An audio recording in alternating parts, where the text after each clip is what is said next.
And hello, welcome back to the show, everybody. How's everybody doing today? Welcome back to the Beer Battered Sports Podcast, the podcast created by sports fans for sports fans, because we believe that we are the most qualified people to talk about our favorite teams. I'm your co-host, Isaac. And I'm 40. How you guys doing today? And I know what probably everybody is thinking. Where's Kylie? Well, for the 11 billionth time, Kylie will not be on the show today, but she has a good reason this time. She has a very good reason. Kylie is currently at Citizens Bank Park up in Philadelphia, Pennsylvania for Game 2. There she is. Go Birds.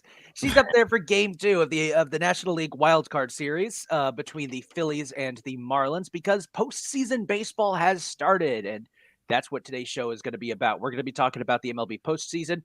We're also going to be talking about NFL Week 4, and our good friend Noam, Defender of the North, will be on shortly to talk about that. He's just finishing up an online class. He will jump on as soon as we're done talking about baseball. But in the meantime, we're going to start things off. That's right, Kylie, go Phils. We're going to start things off by talking about a sport we haven't talked about in a little bit, and that is basketball, because right after our show ended last week, something crazy happened. Dame Lillard got traded to the Milwaukee Bucks, and we got to start by talking about that. So, 40, I got to know your instant reactions to hearing out about the Dame Lillard trade. The untradeable player finally got traded. First, I want to say I'm happy for Dame. Happy that he gets to go into a situation where, they can bring in some championship rings, as well as he gets to play in an organization where they have arguably, if not the best, one of the best players in the world right now. So he gets himself another superstar over there, another all-star. But other than that, you know how I am. It looks good on paper. It looks excellent on paper. I expect them to do a lot of great things. The two of those guys together, Giannis and Dame Lillard.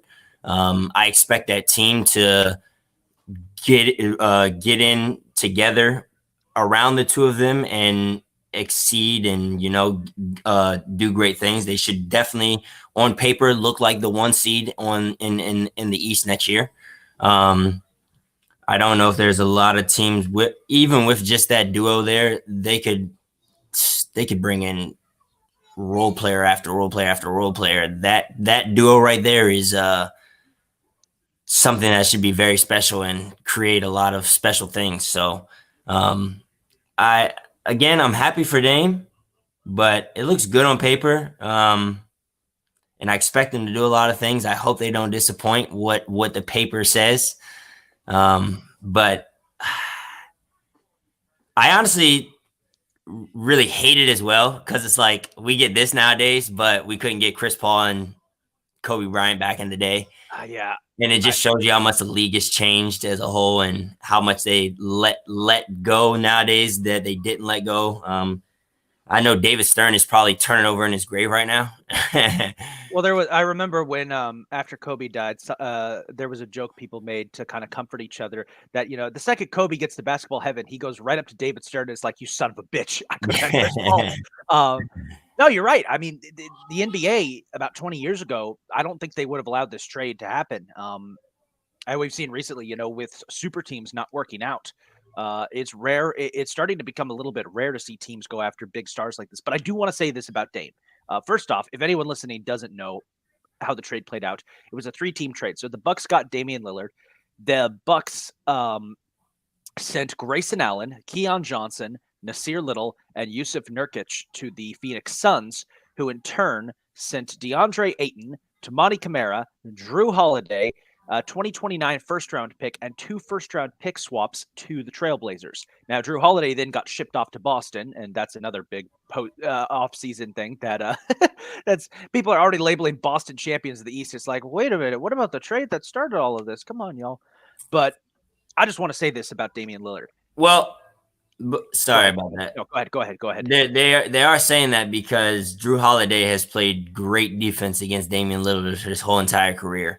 Yeah. So they're basically saying that they got the Dame stopper and stuff like that. I don't know.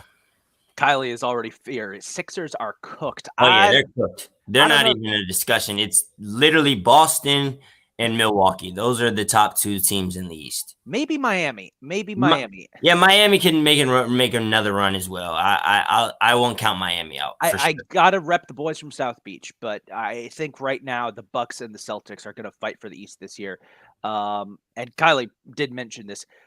James Harden did show up to training camp, which is a good sign considering that he's been asking for a trade for a while. But I do want to say, but this is what I wanted to say about Damian Lillard.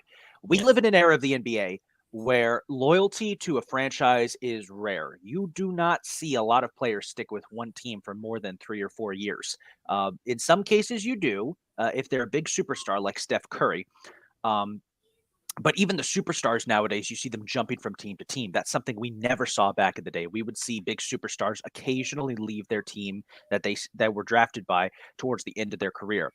With that being said, I will say I respect Damian Lillard for trying to tough it out in Portland. oh yeah, What he did for 100%. that city, I mean, the problem was he didn't have the cast to go forward. They only got past the second round once. That was in 2019, and waiting for them in the Western Conference Finals, of course, was, well, the Warriors. So they weren't going to win regardless. He toughed it out with that Portland team and gave his all to that city, and he never got on the bad side of anybody. And I just got to say, usually when a star player like this finally decides to move on and head to another direction, usually we're not always big fans of it, depending on where they went. But he went to Milwaukee. That's a franchise that I don't think anyone has anything bad to say about. I think Yep. that's a franchise that everybody agrees is one of the most likable franchises in the NBA, unless they beat your team. Cough, cough, Kylie. Sorry about that. So the way I see it, I wish I wish nothing but success for Damian Lillard going forward. I think he and Giannis are going to make a lethal combo. Um, 100%. I think Portland also is going to get something good. Portland, I think, is going to be okay in this too because DeAndre Ayton is a stud, and he was fucking it up for Phoenix, and now he's over there. That's going to be a lot of fun. I do worry They about this. they drafted that guy Henderson as well. So Yeah. And even the Suns didn't come out of this all that bad because Grayson Allen, as much as I despise Grayson Allen for what he did at Duke, he's a solid role player. And great shooter too. Great yeah, defensive player as well. yeah. And I mean, they also got Yusuf Nurkic, who's a dog. So this is honestly a really good trade for all these teams because you got to remember, Damian Lillard is kind of getting up there in his years. He is not the same Dame from the good old days, but he is still effective. So I think all the teams kind of looked at this, were like, he's about on the same level as these guys. This trade works out, and I think it will. But like you said, it does look good on paper. So we got to wait and see what'll happen once the trade officially goes into effect. Because the NBA, I do expect to see a lot of 40 and 40 nights for Giannis and Dame, though. Both of them scoring 40 points. I'm not going to lie to you. Yeah. Kylie says, I don't see why no one wanted to go to Portland. People want to play in Philly with Embiid, so I don't know why people wouldn't want to play with Dame. That's a good point. Sorry, Isaac. Go ahead. No, go ahead, Calvin. You're good. But you got to look at it like this. Philly, look at all the star-studded things that are in Philly. And then there's a lot of celebrities that come to Philly games and stuff like that. Nobody wants to go to Portland. Nobody is going, no celebrities are flying out Portland on a random Tuesday night to go watch the Portland Trailblazers game. They do that in Philadelphia. They're flying out to Philly to go see a random Sixers game on a Tuesday night. That's the difference there. It had nothing to do with Dame. It's about the city. The city doesn't bring as much attraction as other cities do. And don't get me wrong, after Giannis started making a name for himself, then Milwaukee started getting these random celebrities on Tuesday nights at their games and stuff like that. And then especially after they won a championship, they were definitely getting random celebrities on a Tuesday night at their games. So Milwaukee has a lot more, entertainment now for the business and stuff like that. So it was more about the city, not about Dame. The problem I feel like is that Portland is right up there with, I want to say, Sacramento and yes, mainly Sacramento, as it's just a small market. Small market NBA teams historically we've seen have kind of struggled, despite them being surprisingly successful. That's the Portland, Milwaukee, and Sacramento are like the three smallest markets in the NBA, and Memphis. I'll put Memphis in there. Those are the four smallest markets in the NBA. And you see them struggle to get big stars all the time. But we're actually, I feel like we're starting to see them turn around. A little bit. We'll have to see what happens with Portland. Memphis definitely has, well, maybe. Memphis, there's some questions considering their stars. Sacramento has definitely turned it around, and Milwaukee is now a powerhouse. So that's the way I see it. It's a case of it being a small market. They just couldn't seem to attract the players that we have come to, that they probably should have to help Dame out. But again, his loyalty to that city, like, you're not going to see that with a lot of different. You're not going to see that around the league that much. Maybe with Steph Curry. I will say LeBron. Well, this is the thing about Steph Curry. Steph Curry walked into a great situation, just like Michael Jordan. Michael Jordan walked into a great situation. Phil Jackson, being the head. Well, Phil Jackson wasn't the head coach at first, but even still, Chicago, great situation. Everybody wants to go to play in Chicago. That was the dynasty during that time. So, he walked into a great situation. Steph Curry walked into a great situation where, they drafted a lot of guys around him and they built a team around him and things like that. They grew together and, they end up getting Steve Kerr and stuff like that. So he walked into a great situation. And don't get me wrong, even before Steph Curry, the Warriors were on the map. Andre Iguodala did a lot for the Warriors before Steph Curry was there. Monte Ellis did a lot for the Warriors before Steph Curry was there. Baron Davis did a lot for exactly. So the Warriors were already on the map. So he walked into a great situation.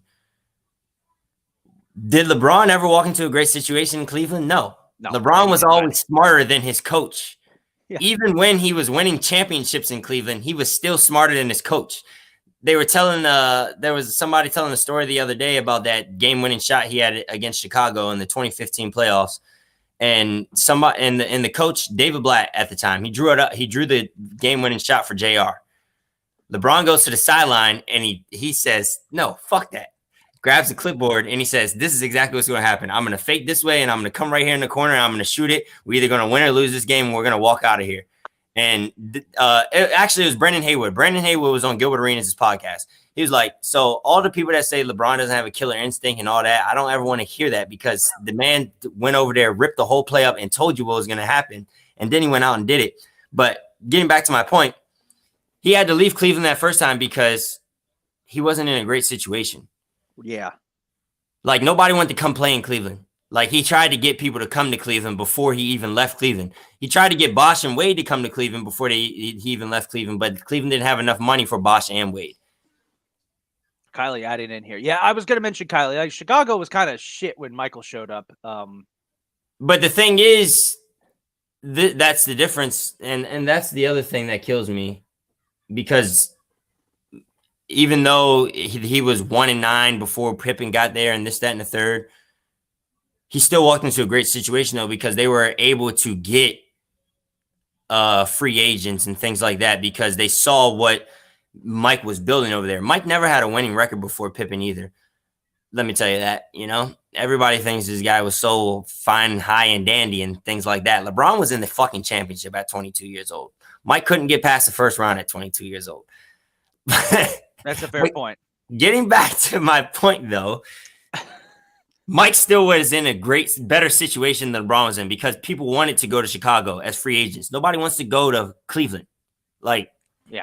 That's even the Browns. Who the hell wants to go to the Browns? Nobody wants to go to the Browns for fun. That's a fair point. I feel like we could continue this conversation once the NBA season starts, which is coming up. But I will be very excited to see what's going to happen with Dame in Milwaukee. Before Noam jumps on, let's talk about the MLB postseason for a quick second because the MLB postseason kicked off yesterday with the wild card series. If you missed these early games, here's a quick rundown. Rangers blasted the Rays 4-0. Calvin, I know you were saying that the Rays look like a bunch of frauds. Go on. Yeah, they're fraud right now. I think they bounced back today, but yesterday they looked very fraud. There you go. Blue Jays are taking on the Twins right now. The Twins broke an 18-game postseason losing streak, beating the Blue Jays 3-1 yesterday. Very impressed with them. I'm impressed too. That actually shocked me. I didn't expect the Twins to win that game. Honestly, I thought the Blue Jays would actually sweep that series. I don't know about that one. I think the Blue Jays, considering that the Blue Jays were struggling against us, the god-awful Yankees in the final month of the regular season, and when they had to win to clinch a playoff berth, that makes me think they're really suspect. I respect that. I respect that. We'll get into our predictions for who we think is going to the World Series and who's going to win these series soon. I just wanted to go over the early games.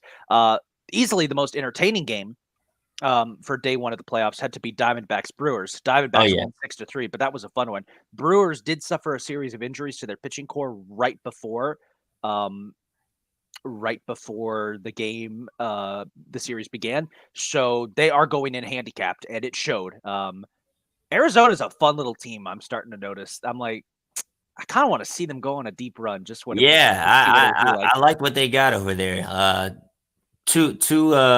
And the thing is, they got a lot of people in the trade before the trade deadline. So they did. I remember going over. They were doing that a lot. Yeah. Finally, Phillies 4, Marlins 1.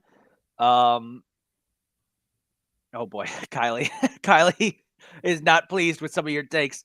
And Kylie now saying the Jays' problem is their bats. Bats are. It is. They were not hitting yesterday. Speaking of the Phillies, though, the Phillies were hitting yesterday. I think everybody on the. Yesterday I tweeted out, putting my support behind the Phillies for this playoff run because I'm on the Philly train too. They got me. And I was asking our friends over at the Bell Smashers podcast, all right, what emotion are the emotions I'm feeling watching the Phillies? Are these normal? And also, is Citizens Bank Park always this loud? And the answer apparently was yes, those emotions that feel like sickening anger and at the same time an insane sense of euphoria are normal. God damn. Is that an Amber Alert? A national wireless emergency alert. The hell? I have no idea. What was that? Something that just popped up on my phone, a national alert. I'm going to go take a look at my phone to see if I got the same. In the meantime, give your thoughts on the Phillies real quick, Calvin, while I go check my phone to see if I got that too. Okay. The Phillies, I was actually very surprised with the Phillies yesterday, but I'm rooting for the Phillies. Just because they got a lot of great players that I like, Trey Turner, Bryce Harper. If they can stay consistent, I think they can make a nice run for a little bit. But yeah, I'm pushing for them. But even if they do win the series, they do get the hottest team in baseball, the Braves, after this. So I got this. Oh, yep. Kylie's like every 3 years they have to test to make sure there's an emergency. Everyone would be.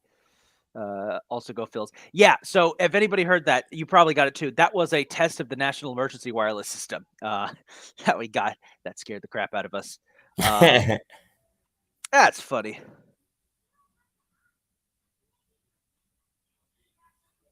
Just making sure that our special guest should be on his way soon. In the meantime, so with the postseason having begun, very quickly, Calvin, who is your prediction to be the final two teams standing for the World Series out of our 12 playoff teams?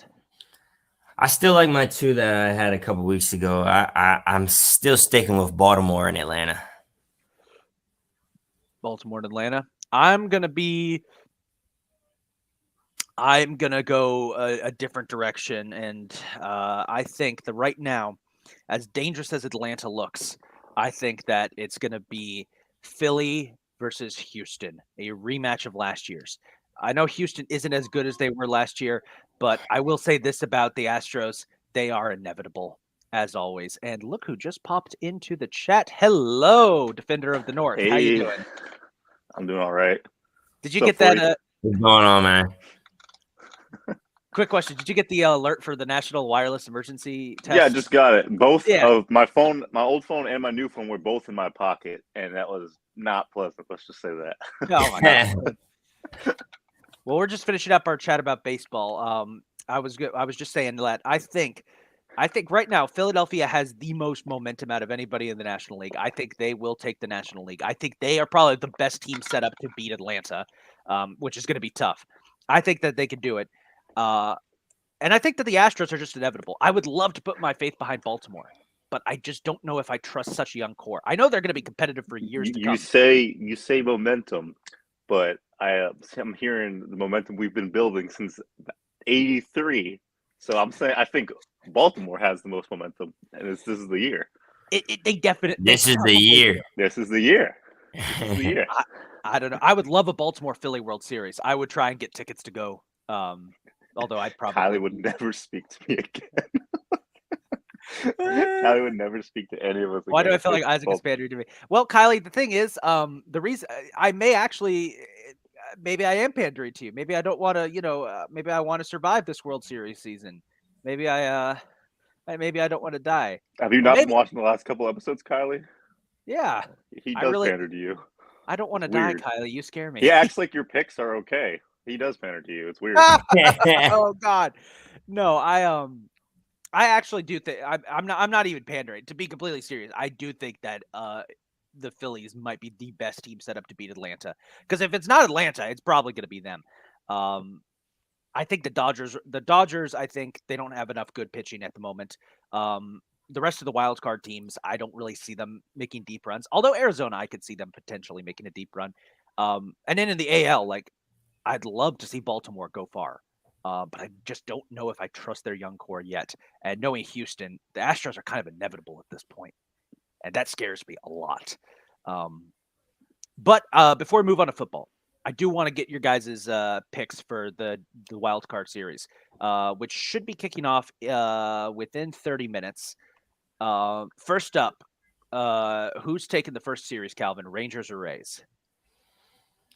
I think the series or today's game? The series, both. I think the Rays win today's game, but I think the Rangers take the series. All right. I actually think the Rangers are going to sweep. Tampa showed me nothing yesterday. Noam, I know you don't really watch baseball, but do you want to take a crack at it? I think the Rays will take 2 games. That's my oddly specific prediction. All right. But obviously, yeah. I mean, the Rays are good. Like they're good, and they were in it a couple years ago. I remember, but I don't know. Fair Nothing enough. from Tampa Bay can last. I'm sorry. It's just putting my faith in Florida. That's fair enough. Hey, I will give a shout out to the Rays though for getting that new stadium deal done, keeping them in Tampa. Good stuff. Blue Jays Twins, 40. Who you have taken the series? After yesterday, I don't know. I'm just gonna say I think the Blue Jays are gonna bounce back and win the next 2, but the Twins kind of. I don't know. The Twins the AL Central is garbage. I don't trust any team that comes out of that division. Yeah, you got me there. I think the Blue Jays win today and take the series. Fair enough. You want to take a shot, Noam? You want Twins? Give Twins? it to them. Give it to them. Give it to the Twins, man. Going to the underdog. Diamondbacks Brewers. I'm all in on Arizona winning this series. I'm with Arizona too, man. Arizona looks legit right now. Yeah. That being said, I don't want Arizona to get to the World Series just because I still have memories of 2001. Finally, Phillies Marlins. Phillies. Yeah. All right.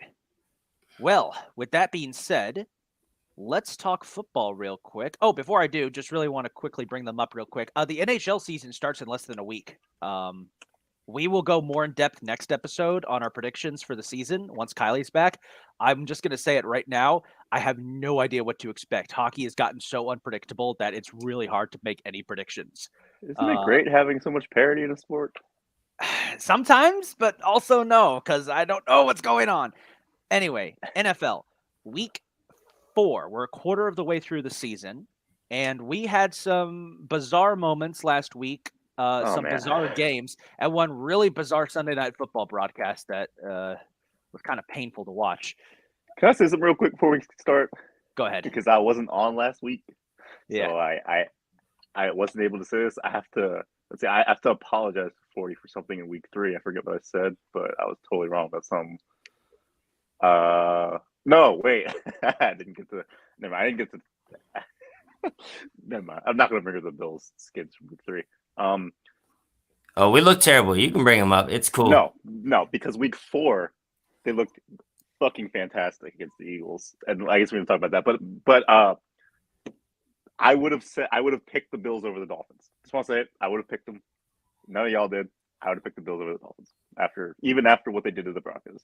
That's All right, fair. go ahead, Isaac. Sorry about that. That's actually a great place to start. So Miami got that ass whooped, and statement win by Buffalo right there. No, Statement win. Kylie jumping in with the Go Birds. Yeah, I don't know what the hell happened. Miami just stopped playing football. That was, I mean, what was up with that, Miami? I really want to know now. It was like, go ahead. I don't even really understand what it was, but number one, they definitely weren't getting the ball moving the way they were the week before. But they just couldn't stop Josh Allen for some reason. And it's like, I don't know. The last 2 weeks, Josh Allen, the two defenses have made Josh Allen look like he's Tom Brady or something. And I just don't get it. But Josh had a lot of help. That one Diggs touchdown that he had where he broke both of those tackles, that was absolutely ridiculous. That was insane.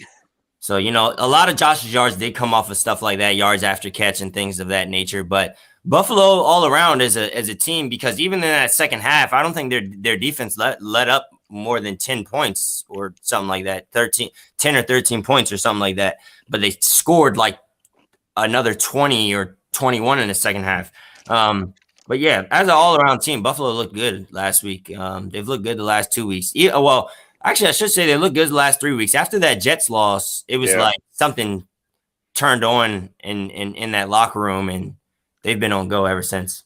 Sean McDermott screamed at him, probably. I imagine he did, yeah. And they were just like, all right, well, I don't want to hear his voice again, so we're gonna. they played almost like a perfect game against Miami. Yeah, and to me, not the Dolphins are a phenomenal team. They still are. This doesn't change anything. This doesn't take away anything from them. But they were playing like one of the worst defenses we've seen in our lifetime against the Broncos.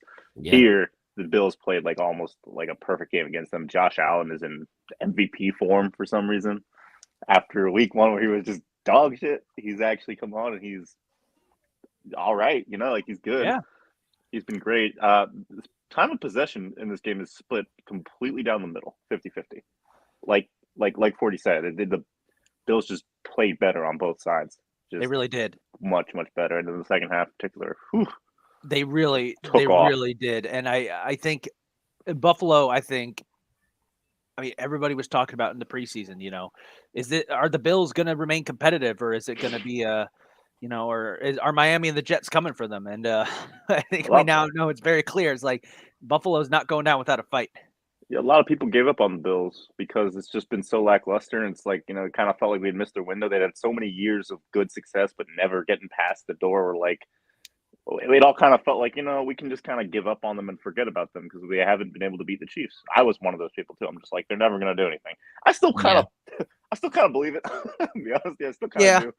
But even the Chiefs aren't looking great right now, and the Bills are looking fantastic. But we will see where we end the year, like before we take any friggin' Super Bowl picks. But it is worth noting how good they have been. So I'm just going to rapid fire some of the games that didn't have as many stories to talk about real quick before we get into the ones that we will talk about. First up, Detroit. Statement win on Thursday Night Football. Crushed the Packers' spirits. Jordan Love played okay, but Detroit just looks like they look like an actual football team for the first time, I think, in our lifetimes. And they're good. It's very impressive. Good. Jacksonville, dominant win over Atlanta and London. Although ESPN Plus's Toy Story broadcast was apparently it happened. It happened. Is there another takeaway you want to add? I mean, honestly, I heard it was buggy, but then I checked it out. It was like, you know what? I could see as a kid how as kids would find this really cool. As adults, oh yeah, oh shit. It's weird. Part of me was like thinking it was going to be a disaster, but it actually turned out to be okay. I was like, oh, you know what? Okay, I don't particularly care for it, but the only talking point I can think of is the fact that Desmond Ridder is probably the worst starting quarterback in football. He's garbage. He's dog shit. He's dog shit. I feel really bad for the fact. The problem is we've seen flashes last year that Desmond Ridder actually isn't that bad, but this year were they flashes or were they like what he's always kind of given us, which is like I didn't think Buddy was good in college. He wasn't good in college. You know, Everybody's like, oh, Cincinnati this, Cincinnati that. Yeah, you saw what happened when he played the big boys. Yeah, exactly. Fair Which is why he went to the third round. He has issues. He has big things. He has a super low floor. He can kind of be. He has a low ceiling and a low floor. Like this is what we're seeing. But here, the Falcons, if they, don't they got Heineke on the roster? Yeah.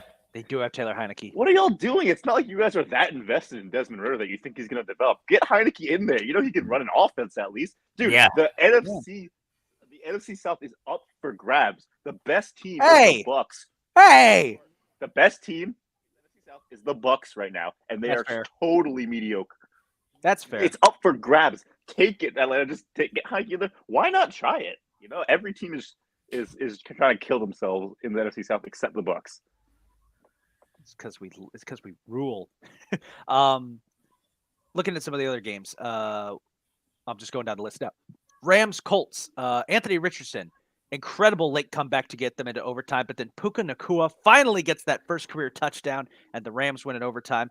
I'm just gonna say it. Puka Nacua is the breakout is rookie of the year so far. This dude is ridiculous. Whoa, what about buddy from the Dolphins, the running back? What about Robinson? What the fuck? Bijan Robinson's great, and so Bijan's look crazy. Bijan has looked crazy. Yeah, and show us a Bijan's crazy. Puka Nacua is averaging 150 yards. Tomlinson, bro. Like Puka Nacua is averaging 150 yards a game. He is averaging more yards per game than Jerry Rice did in his career, and he's only played in 4 career games. Okay? Exactly, he's only played 4 career games. Come the fuck down. Look, he's got a funny name, and he's helping my fantasy team. All right, I have to throw my support behind Puka Nacua. Also, the Rams look like they're back from whatever last year was. Although we'll have to see this week. They're playing a real team this week and not the Colts. Although shout out to Anthony Richardson because he balled out in that game. He's probably going to end up being the best of this quarterback class if it weren't for a certain QB in Houston who's also really good. But I do want to say it kind of sucks for Richardson that he played so well, had let that come back, and then he didn't really get to touch the ball in overtime, did he? I think he did. Did he? I think they had to punt. I've never had a huge problem with the overtime rules just because but at the same time I get my. I think it should be like college, man. I don't like the overtime rules. Sam, I'm with you, 40. Maybe. From what I understand, he did not get touched the ball. I guess he didn't. He might have. I could be wrong. Ravens, Lamar Jackson, 4 total touchdowns, 2 passing, 2 rushing, completely demolished the Browns. Need I say more? Longest ace on the field. You know who I'm going with. Yeah, there you go. That was we were watching that. Noam and I were watching that game at work, and that was methodical destruction of the Browns. It's cathartic, man. Yeah. It was cathartic. Lamar was so freaking good that game. He was so unbelievably good. Just the defense, like the Browns have a good defense, man. They really do. And I mean, the Ravens defense did what it needed to do against the backup quarterback. But frankly, the only thing we can talk about is Lamar in this game. Like they had no answer for him. Well, he needs to drop back a pass. He's completely, perfectly accurate. Do you see that touchdown pass to Andrews? Where he just fit it right. Oh my God, that was crazy, bro. So I was having this debate with somebody the other day. And they're trying to tell me Justin Herbert is better than Lamar Jackson. And I just kind of laughed at him because I've seen Lamar do everything Justin Herbert's do, but I've never seen Justin Herbert do anything Lamar has done. Exactly. That's the argument. That's the argument. Like Herbert has strengths as a quarterback. Like he has a much stronger arm than Lamar has for sure. But he's not as accurate as Lamar. And I don't know. Maybe one day we'll be able to see like Justin Herbert coached up to his potential, and then maybe we'll get like a true just Hall of Fame level quarterback. But Lamar is already building his Hall of Fame career now. This is the difference between Lamar and Herbert, and Lamar and a lot of other quarterbacks that are around his age and draft class as well. Mm-hmm. The only other person I can put probably in this conversation is Mahomes, but this man won an MVP with Miles Boykin and Willie Snead as his number ones. That like in his second year in the league. Hey, don't forget about Seth Roberts. Seth Roberts. And then it's like Des Bryant for 3 games. even this year, he lost his number one in Odell. I mean, Zay Flowers has been phenomenal. Don't get me wrong, but like even still, you can tell Mark Andrews is his number one and his go-to. Has always been his number one at all times. So this man keeps doing this time after time with his number one as his tight end. But people continue to tell me that this quarterback and that quarterback is better than Lamar Jackson. I will say this as a slight rebuttal. Hollywood Brown was there that MVP year, and that was the best year of his career. Yeah. And he has been terrible ever since then. But I don't know if he's terrible now. He was terrible for the Ravens ever since then. He's had some good plays for the Cardinals. Yeah, he had a couple. He had a good game last week. I think he had like 80 yards last week. Yeah, he was solid. But for the Ravens, it's just been drop after like Lamar gave him everything, and it was just clutch drop after clutch drop after clutch drop. That was his number one target for years. Like, I don't know. I don't know. Yeah, but you're right with what you said about the comparison between Lamar and Herbert. Lamar just does more with less. Yeah. Than the rest of those guys. So I'm going to go ahead and... You give him Burrow's core. Give him those 3 receivers. Lord have mercy, bro. Oh, yeah. We're done for. So I'm going to rapid fire some of the less games, and we'll get into some of the games we should discuss more. So real quick, Minnesota picks up their first win of the season over the Panthers, despite Kirk throwing a 99-yard pick six. So don't worry about it. He still threw 2 touchdown passes. 99-yard pick six is all I'm going to say on that one. Tampa Bay asserts themselves into first place in the mediocre-ass NFC South by whooping the Saints. I don't care that we're mediocre. We beat the Saints in Saints Week. Oh, it feels good. We beat Jameis Winston. Good for you. Take it, man. I would have picked the Saints. So I will take it. We're heading into our bye, and our throwback game with the Lions just got flexed because apparently it's a top-tier matchup, and I'm like, woohoo! All of America gets to see the creamsicles. Anyway, okay. Pittsburgh. Yeah, okay. Pittsburgh. He's acting like some people want. Pittsburgh. What the fuck? What the fuck? It was so great, wasn't it? Pittsburgh? It was so great. I hope Kenny Pickett plays like that every freaking game. They were so good. Oh, it was so awesome. I loved seeing them get destroyed by the Texans defense. I'm not going to say anything about what this could mean for Mike Tomlin's streak just yet, because knowing Mike Tomlin, the Steelers. Don't you jinx it. Don't you jinx it. This year, man. Don't jinx it. Don't say a word. I'll be quiet. Anyway, Chargers, Raiders. Not much happened in this game other than Jerry Tillery starting a bench clearing brawl, but I mean that's just the Raiders in general. The Raiders were scrappy. Yeah. Rookie Aiden O'Connell actually played really well in his first game and makes me wonder, like, but I hate it that Jimmy G got hurt again. I hate it. Before you bring out the Brady comparisons that everyone, because day 3 quarterback, yada yada, like, whatever. Yeah. Whatever. No, I'm not going to do that yet. 49ers continue to be undefeated, continue to be averaging 31 points a game. Best team in the Cardinals, best team in the league. Yeah. Best team in the league. They look crazy. It's terrifying. They do. Meanwhile, the Patriots don't look terrifying. They got completely annihilated by Dallas. Yeah, that actually shocked me. I expected that game to be a lot. I did too. More defensive battle. You always expect Bill Belichick to be able to just fight and not have his team roll over. Even if they're like the lack of talent for the Patriots has not been there the last couple of years. It's been really bad roster building and low GMs and stuff. And Bill Belichick's been carrying them to 4 or 5 wins a year since they lost Brady with almost nothing. But like Mac Jones, honestly, has been kind of underrated this game. He's been okay. He's been great, but he's been something. And it's been up and down, but my God, he was disgusting in this game. The whole thing was just a shit show. And the Cowboys came off the Cardinals loss. We were like, we know what the Cowboys are. Every year I said it this year. I fell for it again this year. I was like, oh, the Cowboys, this is the year. And then they lost to the Cardinals, and I was just like, wow. You remember when I said that that better not be the one that better not be the game you talk about 40? Yeah. And then it was, and they got smashed. And I was just like, ah. And then they come out here and do this to the Patriots. It's just like, all right, yeah, the Patriots are bad. We can just they're bad. They're gonna keep being bad. I don't know what has to change for them. I genuinely don't. They have almost nothing. I have a suggestion, but I don't think it's gonna happen because of what he's done. But Fire Bill. Maybe they move on from Bill Belichick just to see what happens. Maybe. I don't know, man. It's a weird thing they to probably say. won't because they're devoted to him. I'm just saying. You're putting that out there. It's But a anyway, weird thing to say. so there are 5 games in particular we need to talk about. First Let's up, hear it. what the hell happened to the Cincinnati Bengals? I have no clue. 40. The What Bengals are happened? trash. So bad.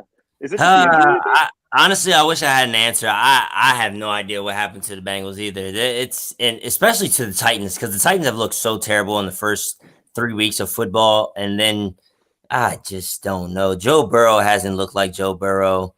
I don't think Joe Burrow should have been playing the first week or 2 of the season.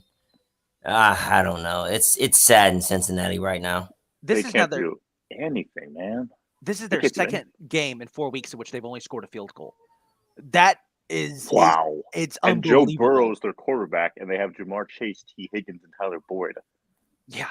And you heard Jamar Chase Explain that. Jamar Chase after the game was telling reporters, is like, look, the answer's simple. I'm open. I'm always open. And it's like, yeah, they're just not throwing it to him. I don't know what happened. Maybe Joe Burrow still has some lingering effects from that preseason injury. He definitely does. He's not looking the same. He's not moving around at all. He's not a play extension. And the O-line that we thought would be better this year has been the same. It's terrible. It's awful. He's getting murdered back there. He's playing partly injured, and he can't move to extend play. He's what's the term? He's a sitting duck. He's a sitting duck back there. That's what's going on. He can't do anything. He can't see. He can't. That's why he looks like this. But it doesn't. Jesus Christ, it's bad. Well, I remember during the Super Bowl run, I kept telling everybody, it's like they cannot win the Super Bowl because they don't have an O-line.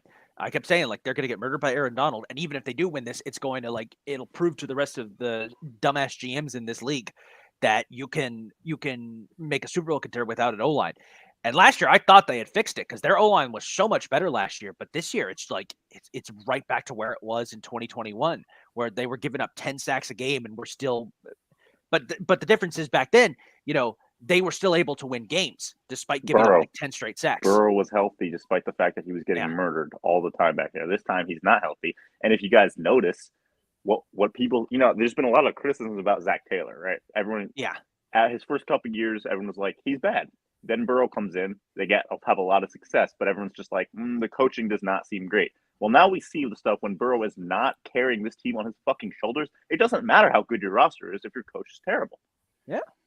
Fair enough. Zach Taylor doesn't do anything, man. I've seen some of the most incompetent shit from Zach Taylor.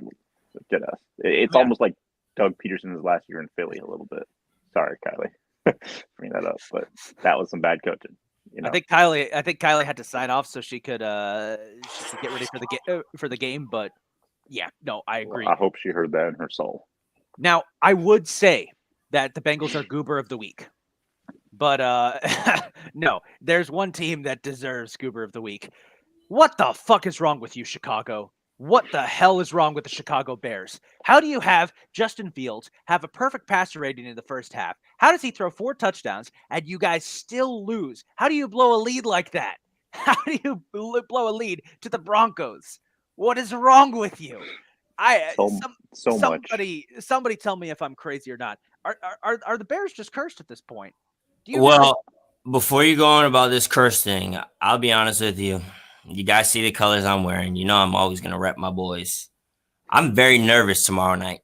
Really? I'm very nervous because we have a history of coming out and playing down to the level of these terrible teams. They kind of do. You do, but... yeah, you do. And tomorrow night scares me a lot. Like, we could be the Bears' first W. It's a trap game, bro. Oh no. It's a trap game. I don't see how they could. I don't think they're. I hope not. I really hope not. But y'all play the way that the Bears played in the first half yesterday, if they can play like that consistently tomorrow night, we will lose that game. Because for whatever reason, we only know how to play one half of football. Like, I just don't get it. I don't understand. It's absolutely comical. I don't know. Y'all played 2 pretty good halves against the Eagles. I was going to bring that up too. You guys played the Eagles really well against the Eagles. I'd also like to say, speaking of tomorrow's game, you guys match up much better against the Bears than the Broncos. The Broncos have a disgustingly bad defense, and Justin Fields, despite how not great he's been at all, like he has talent. We know this. The question isn't whether or not he has talent; it's whether he can do something with it. That half, he did something with it. He looked phenomenal against one of the worst defenses we've ever seen.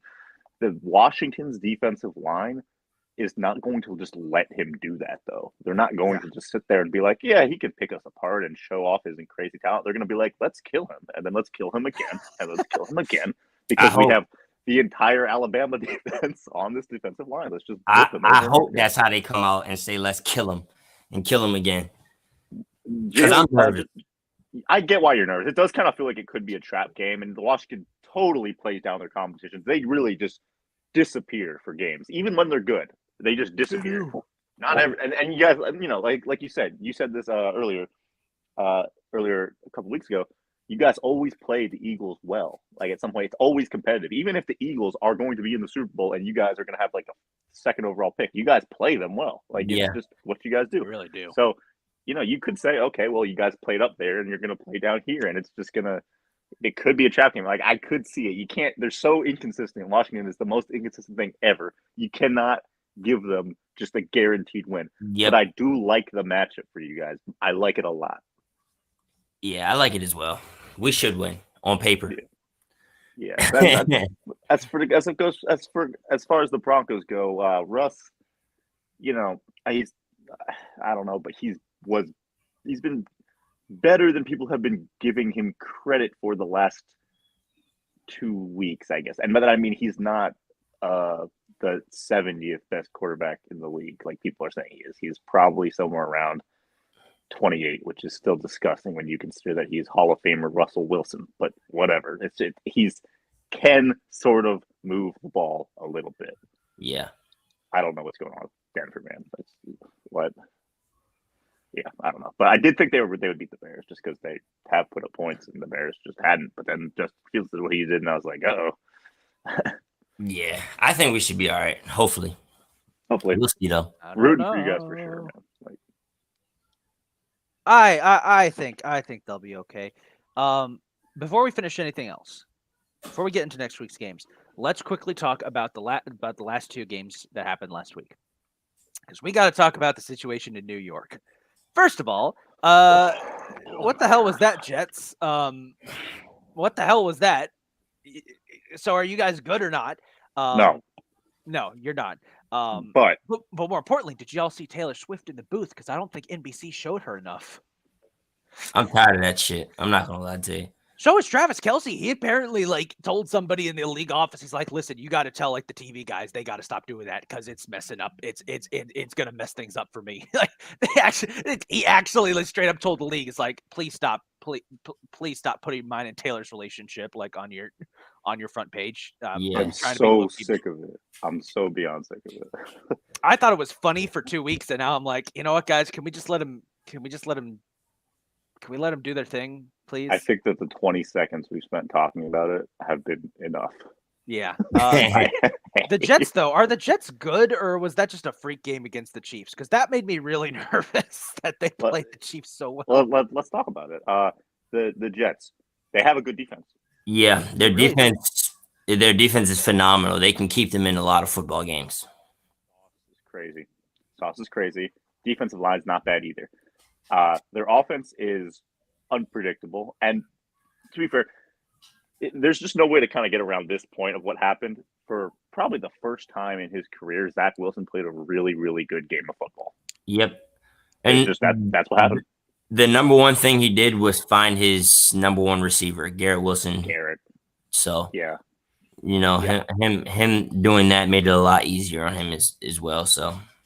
Yeah, but as far as them being a good team, they have a good defense. I'm still not sure what Zach Wilson will do on that side of the ball yet. So yeah, you can't give him much. Just that's the first game he's played well in his entire career, as far as I'm concerned. Like you can't say he's a good quarterback now. And wow, are they good going forward? No, they're probably not. What we can say is what Ford just said. They have a good defense, and Zach Wilson will be what he is, which so far has not been a good quarterback. But if he keeps this up, and if randomly what we just saw from Zach Wilson last game, that's just who he is now, they're going to be fine. But doubt. Yeah. Got to show it more. I guess the more interesting stories. The last game, Washington and Philly, that we're talking about. Can we? I'm so excited to talk about this fucking game. I said, is the last game Washington and Philly that we're talking about? I thought we already mentioned them a little bit. I was gonna. Well, yeah, we can go jump back to them, but before we do, real quick, at least the Jets aren't the Giants. Ayo. Yeah, we gotta address that shit, right? That fucking. I don't think we need to say much about that other than, God damn it, New York. It's like what I said a couple of weeks ago. Noam was actually on the show then. Why the hell did you pay Daniel Jones all that money and not build your team around Saquon? I don't know. All right. I will say this again. I was wrong about the Giants. I was. Last year, it looked like that. We knew that they weren't great and everything. They were like a fraudulent team, but they beat the Vikings in the playoffs because the Vikings were even more fraudulent than they were. Daniel Jones, like, what is his biggest weakness? It's the Dave Krieg shit, where like someone sneezes on him and he loses the fucking football. You remember that one clip where they played the Jets that one year and Jamal Adams just like took the football from him, just like ran it for the touchdown? I remember the funniest that, thing I've ever seen. He just stole the ball from him, and Daniel Jones was like, "Where is it?" Like that was like that's been Daniel Jones' whole career. Bad pocket presence. He never steps up and realizes, okay, it's been 2 seconds. I got to move up in the pocket because that edge rusher is coming right around. He's never been able to do that. Last year, it seemed like he had figured it out. Okay, now if Daniel Jones is figuring out his weaknesses and he's kind of that mobile quarterback who trips in the open field, all right, we got something. We got a little bit. Nope, he's back. He's what he's always been. This game proved that shit. Oh my God, he was really back to Danny Dimes against the Seahawks, who just. I mean, God, the Giants O-line could not block anyone. Like, Jesus, they were all over him. He couldn't do anything. He was terrible. He was terrible. He looked very bad. It's sad. It's sad, but it's kind of amusing. It is amusing. I like it because he's in my division still. I have no stake in the matter whatsoever, but I've always found it a little bit funny just to see Daniel Jones be just god awful. I don't know why. Something about it is very amusing to me. Like when he does like a stupid thing, like he misses like an open read and just throws the wrong guy, or like when he it's like when we used to watch Mitch Trubisky just like overthrow Allen Robinson on like a 10-yard slant, and you'd be like, how did you miss him? It's kind of like the same thing Daniel does. It's just fun. It's something fun about it. I want them to keep him around and keep paying him absorbent amounts of money just to have this kind of hilarious situation going. Nah, seriously. So we'll end our week 4 discussion with easily the best game of the week, Eagles Commanders. That game was clapped, bro. That was a great game. I'll start. I'll start as a Washington fan. I'm not upset with that loss there. It showed me that my team can overcome bad shit from the week before. We showed a lot of fight. Another thing this game showed me was that we can run with the best of the best if we, come and put our big boy pants on. But it also showed me that Philadelphia is the least impressive 4-0 team right now. Yeah, absolutely. No, because them at the beginning of the season, they're obviously the Super Bowl favorite to go back and this, that, and the third, and they're supposed to take over the NFC, and it's them in San Francisco, which it is. They're the 2 undefeated teams in the NFC. Is them in San Francisco. But San Francisco has looked like a fucking crazy undefeated team. Philadelphia has been sliding by being undefeated. And don't get me wrong, a win's a win. And I know that Philadelphia fans will say that, and any fan in the world would say that, because I'll say that with my team if we win. A win is a win. I get that. But at some point, being the team that you are, and there's this much hype and praise around you, and you have this much talent, you guys didn't really lose anything from last year. If anything, you gained things. Like, you lost Miles Sanders, but then you bring in DeAndre Swift. So, and then you still have the same receiving core, everything of that nature. Everyone came back. Kelsey came back. Playing really well. Yeah, so for you guys to be and then not only that, people look at it as Washington, Philly should blow us out, blah, blah, blah, blah, blah. Oh, Philly's so much better than them. For you guys to be sneaking by with a 3-point win than the team that you're so much better than.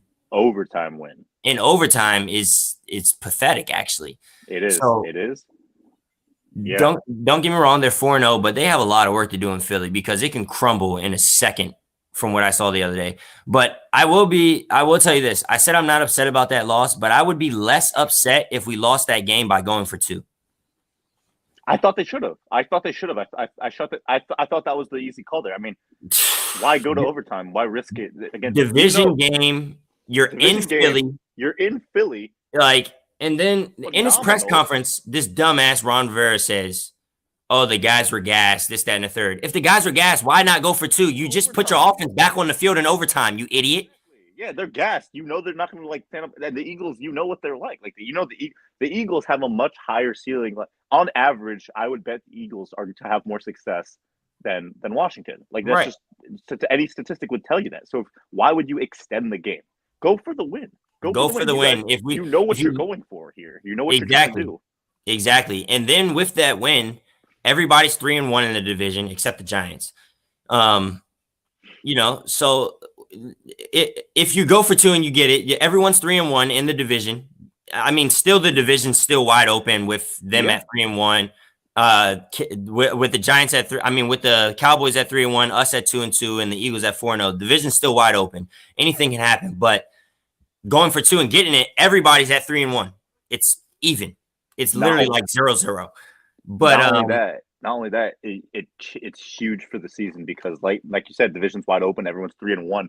But another important thing, Philly has that first place schedule. Their schedule's going to get more difficult. Washington has that third place or fourth place schedule, whatever. I think it's fourth place actually. Fourth place, yeah. Your guys are going to be able to rack up more wins easier if you continue playing like that. This win is winning it in Philly right here, right now, a division game against your rival, against everything, would be so huge for the team. I do not know why you would not go for the win, knowing full well that if you go to overtime, you have a much bigger chance of losing, And then if we went into overtime, I feel like we should have put the defense on the field first. The defense just sat for 5 minutes while Sam drove us down the field to go win that game. Well, in football terms, it's 5 minutes. In reality, it was 1:40 or whatever it was. But, them sitting on that bench for 5-10 minutes with commercial timeouts and stuff like that, they're fresh. Put the defense on the field first. Maybe they stop them and Philly scores nothing. They could get a turnover and, you feel me, in the game. Or maybe Philly just goes and scores 3 points, but we still have a chance and get the ball back afterwards. They didn't even – I don't even know. Thinking about crazy overtime shit, though, does make me realize just how lucky it is that the Eagles were able to win this game at all. Frankly, even with that bad call, even with the bad call by Ron Rivera, sending them to overtime at all, they were lucky. They got in general, I'd say putting the offense on is the right thing to do. You're right, though. I think maybe you got Washington's defense there. Philly hasn't been that great. The Eagles are really explosive, though. It's hard to say. AJ Brown could just cook you on the first play, and then what do you do? But the thing is, I feel like that touchdown that we scored at the end of the game gave Emmanuel Forbes confidence, because this is another thing I'll say too, because I'm in this little Redskins group on Facebook and stuff like that. Yeah. And somebody was mentioning somebody in there, some clown ass dude. He said, this loss is on Emmanuel Forbes. I said, no, you're absolutely wrong. I said, this guy's a rookie. He traveled and followed the number one receiver on their team the whole entire game. And not just any number one receiver. This is a veteran who over 1,000 yards in his career every year except 1 year, I believe. It's AJ Brown, bro. He's the third best receiver in the fucking league. This isn't the team's number one. This young guy made plays against AJ Brown. It's not like AJ Brown just went out there and had 10 catches for almost 200 yards and Emmanuel Forbes did nothing. This guy was fighting against AJ Brown that whole entire game. He showed the coaching staff that he can be the number one corner. Look, I want to go follow the number one receiver, things of that nature. So, and then on top of that, he was upset with himself when he gave up that touchdown to AJ Brown before Sam Howell goes and has the tying drive. So I think us scoring would have even gave him more confidence. We come back on defense, he might make a play on AJ Brown. But to the point there that you were saying that AJ Brown could make one play and stuff like that, I just feel like our defense would have been so pumped up after Sam's tying the game that we come out and we would have stopped them 3 and out for sure. It's definitely possible. It's just hard to say because overtime in football is a game, and just the crazy amount of factors that lead into that moment in that game are just, there's so many. It could go any number of ways. It's hard to say, which is why I think you go for that win at the end of that game. But speaking of Howell, I want to talk about how phenomenal he was. I mean, he really was impressive. He kept up with Oh yeah. that Washington's O-line is a little underrated this year. I'm not gonna lie, like they're pretty good, but Philly's defensive line is the best part of that team right now. They are disgustingly good. Jalen Carter is insane. Everyone is coming from everything. They got Brandon Graham as rotational piece at 36. They just keep him fresh. Whenever he's getting in there, he's pressuring them. And Howell sticks in there. And my God, that last drive. What did do? Like, that was crazy. That he scored the last play of the game. They score. And I'm like, I wasn't even like rooting for Washington, right? I just want to see good football. I was at work. I was at Leaders, and he scored. I was jumping up in the ground like, go! Like crazy, bro. Like he was good. I want to hear your thoughts about his performance, bro. Like, I love this performance based on the bounce back from the Bills game. 4 interceptions. This week he comes out. He has no turnovers at all. Yeah, he played a very clean game. He only had 11 incompletions, and on those 11 incompletions, well, he really should have had 10 incompletions because Terry McLaurin caught that ball in overtime. I don't give a fuck what anybody says. That was a catch. Give it to him. Like 1,000%. His toe touched in bounds as he was stepping on Blankenship's arm. But Howell played a phenomenal game, and then he showed a lot of grit. Defense. Exactly, he showed a lot of grit, stepping up in the pocket and taking the hits against that Eagles front four. Not only that last drive, I'll be honest, as a Washington fan, I was absolutely nervous because time and time again, year after year, I've seen situations where my team goes out and my quarterback throws an interception, second play of that drive or something, and the game's over. That's what I was expecting, to be honest. That's what I was expecting, to be honest. So I kind of had my face covered the whole entire drive, but I'm sitting after every throw, I'm just like, oh my God, like we still have a chance. All right, we're still moving. Going. It is like when he threw the touchdown, I promise you, I screamed at the top of my lungs. Like I was so excited. It didn't make any sense. Like I was like, okay, we got one. Like this showed me that we got one because he showed me that he can grow week to week. Because again, like I said, I'm on a Redskins group on Facebook, and a dumbass last week after the Bills game was like, do we bench Howell because of that performance? No, the guy is basically still a rookie. Like he played one game last year. He played one game last year. The guy's still basically a rookie. Like you can't fault him because of his first bad game and his fourth game in his NFL career. He's a young quarterback. Yeah. So a young quarterback. You got to make some mistakes. Yeah, but I did like that he could bounce back, and he showed me that he can bounce back. So I'm it seems he's gotten better week to week. I'm very excited to see what he does tomorrow, which is why I'm not nervous about the Bears, but I am nervous just because of because you're Washington. Yeah, I get it. Yeah, exactly. And I think that is a great place to segue into the final part of today's episode, our game picks for week 5. Looking back at week 4 real quick, I won the week for the third time with a 13-3 record. Just putting that out there. Calvin, you went 9-7. Kylie was 11-5. That was a rough one. I was 16-0. The other overall, I'm leading the way, 42-22 with a 1.91 winning percentage. Noam, you are right behind at 20-12. I've only picked 1.67.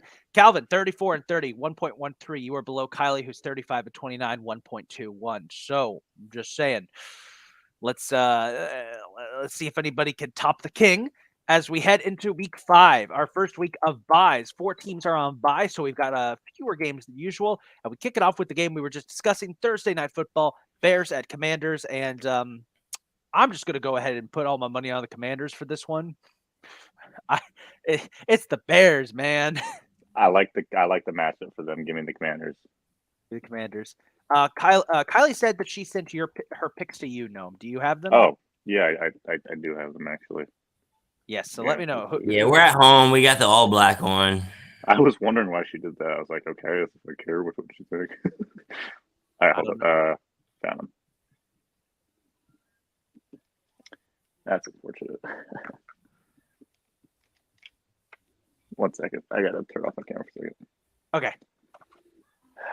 Kylie, why do you do this? Oh, Kylie. In the meantime, I got the game 2 on right now of the Rangers Rays about to start. It's playoff baseball, baby. She picks Washington. She picks Washington. Gotcha. All right. Next up, London game number 2, Jacksonville versus Buffalo. Jacksonville in London for the second straight week. Yeah, this time they're not going to be as lucky. I'm taking Buffalo to win this one big. That's almost like Jacksonville's second home is London. I think the record is like 5-1 or 6-1 over there or something like that. They whooped us there. But I don't know. Buffalo's hot right now, man. Give me Buffalo. Alvin goes Buffalo. Noam, who you got? Buffalo, absolutely. And so does she. All right. Next up for the early games, Titans and Colts. This game is for first place in the AFC South, which is really weird to say. And I'm going to be honest. If Anthony Richardson keeps playing the way he played, give me Indianapolis.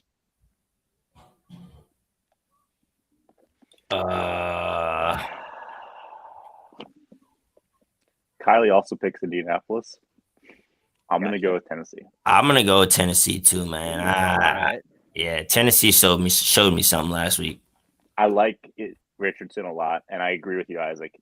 This one is the one I'm really unsure about. Like, they've been good, and Richardson's been good, and I think he could definitely win this one. Yeah. I feel Titans are a little bit better. It could really go either way, though. I'm going to take Titans, though. It really could go either way, but the way I see it, Richardson's playing better football than Tannehill is right now. That's the way I see it. Saints, Patriots, Battle of the News. The way the Patriots have played this year gives me little confidence. As much as I hate to say it, that team from New Orleans will win.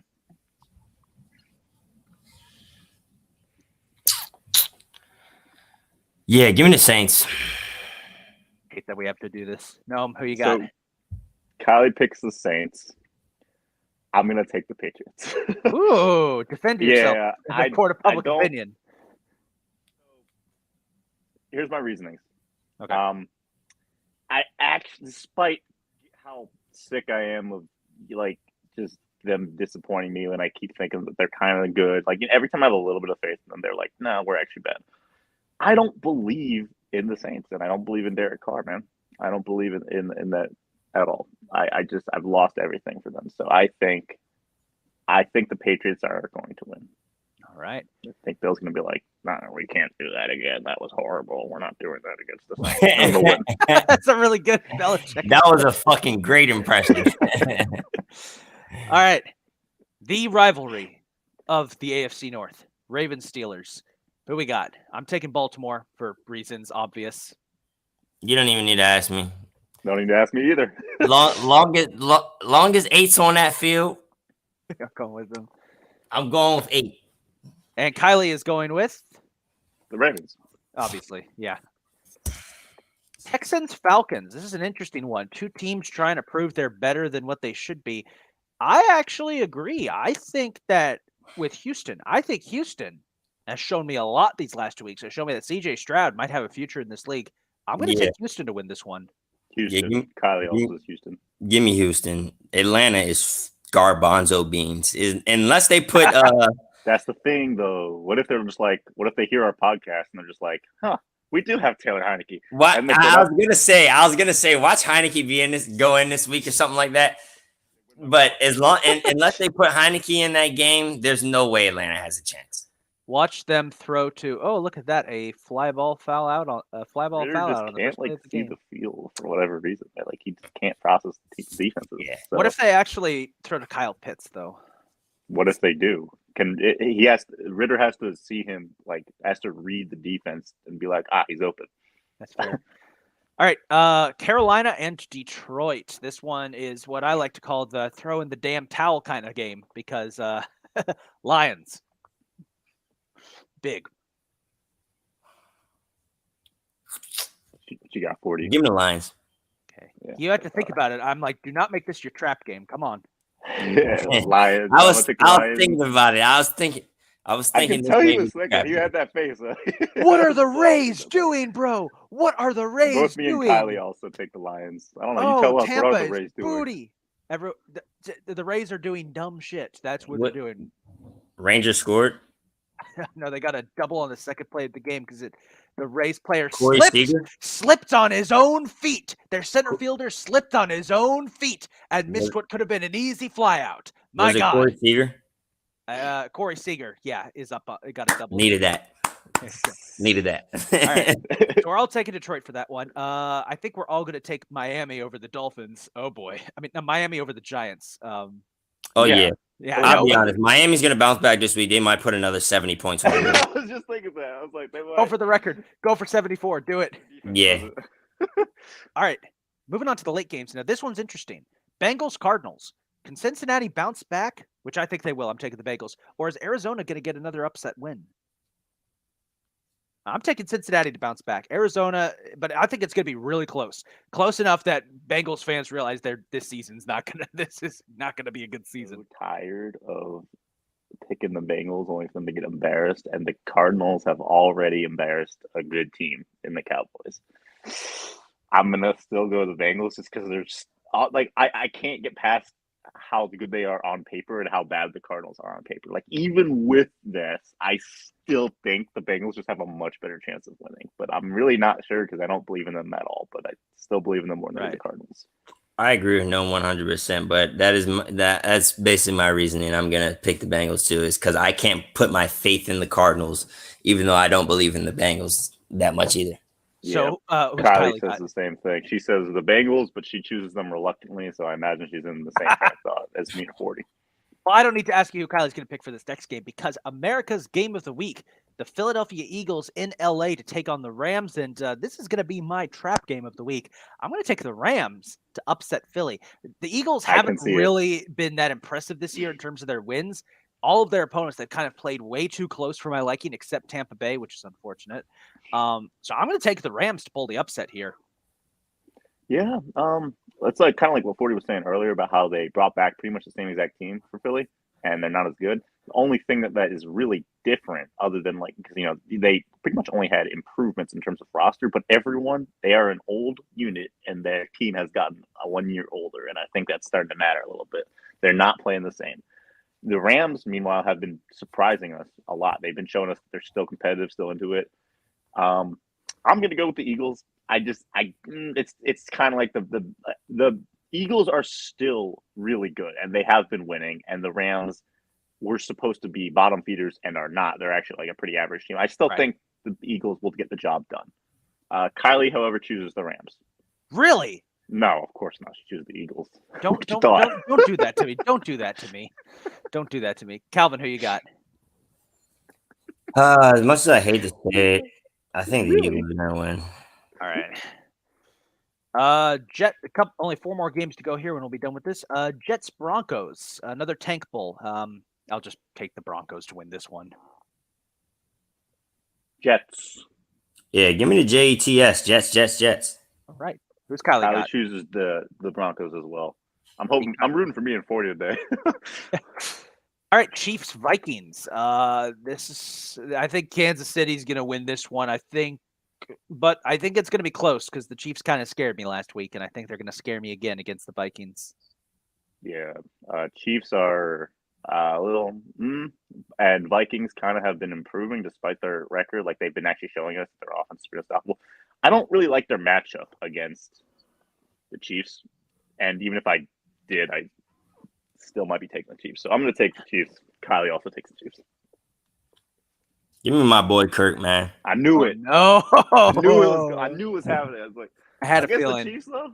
Give me my boy Kirk, man. The Chiefs haven't impressed me at all this year, and Jefferson is still uncoverable. I think that this is the game that Kirk and Justin Jefferson put it together, and he might go for like 200 this week. It's so good. That's going to be fun. I want that to happen. I just don't think it will. Sunday Night Football, classic rivalry game, Cowboys and 49ers. I'm going to take San Francisco to win this one. Yeah, San Fran is the truth, man. Yeah, I'm going to take San Francisco, but I do think, oddly enough, despite Dallas being Dallas, I think they're going to this game is actually going to be really close. I can see, either the 49ers are going to embarrass the shit out of them and win by 40, or or it's going to be like neck and neck, and the Cowboys have a really good chance of winning. Kylie asks if they can both somehow lose, but she does pick the 49ers. There you go. Finally, Monday Night Football, Green Bay and Las Vegas. Who asked for this game? Not me. I will take the Packers to win.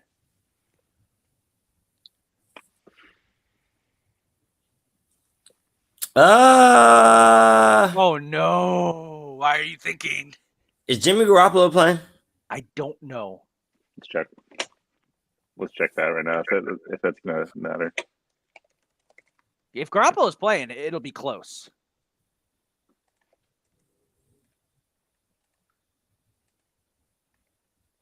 Is he playing?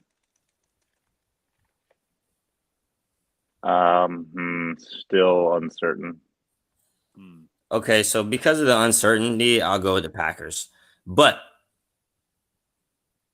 if Garoppolo can go, I want to go with the Raiders just because this is Devontae's first game against his old team. It is. I expect a big game out of Devontae Adams this week. Garoppolo is expected to return, I think. All right. Well, go ahead and give me the Raiders then. All right. Noam, who you got? Man, it's the Raiders. They do like to play scrappy. I got to give it to the Packers. I not that I think Joe Barry can do shit. Like, you could be totally right, dude. Like, Devontae Adams and Garoppolo could totally hook up for just a million yards against a Joe Barry defense. But Love has been impressing me. Honestly, he has. He's not great or anything, but he's been proven that he's not nothing. He's something. I got to take the Packers, and so is Kylie. All right.